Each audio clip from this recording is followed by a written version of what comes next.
La camminata odierna ci porterà a scoprire il territorio della Rocca Carpanea, una delle falesie più interessanti dell'entroterra finalese.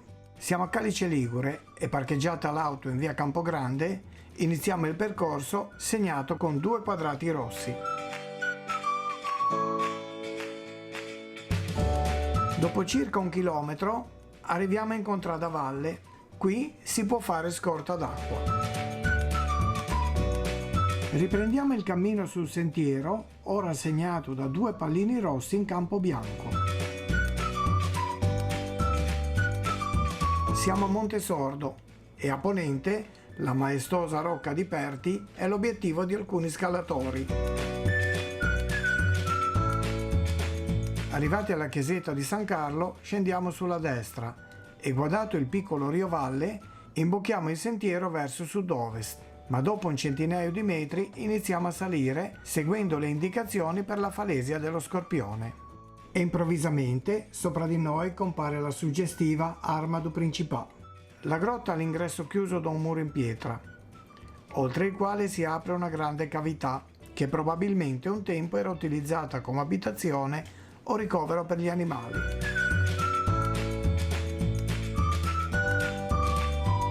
La parte più interna della grotta è un luogo di riproduzione dei pipistrelli, quindi è bene non spingersi troppo all'interno per non disturbarli.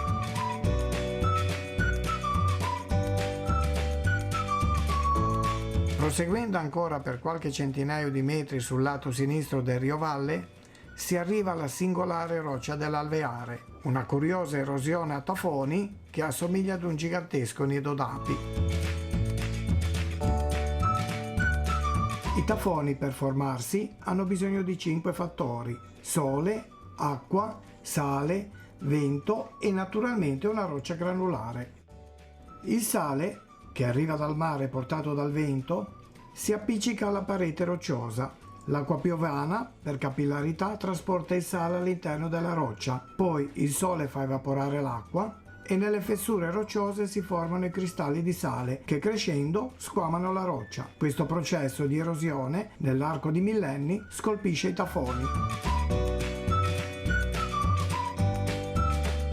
L'Alveare finalese si trova a diversi chilometri dalla costa. Ciò significa che un tempo il mare arrivava a lambire la Rocca Carpanea. Riprendiamo il cammino mentre la Rocca di Perti è letteralmente assalita dagli escursionisti.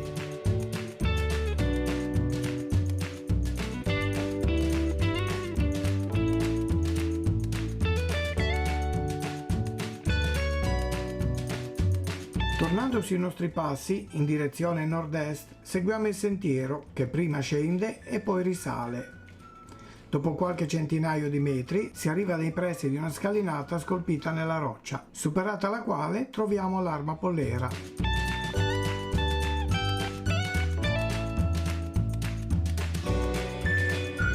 Dall'enorme portale, che misura 15 metri di altezza e 30 di larghezza, si entra nella Sala Perrando, un antro dalle dimensioni davvero impressionanti.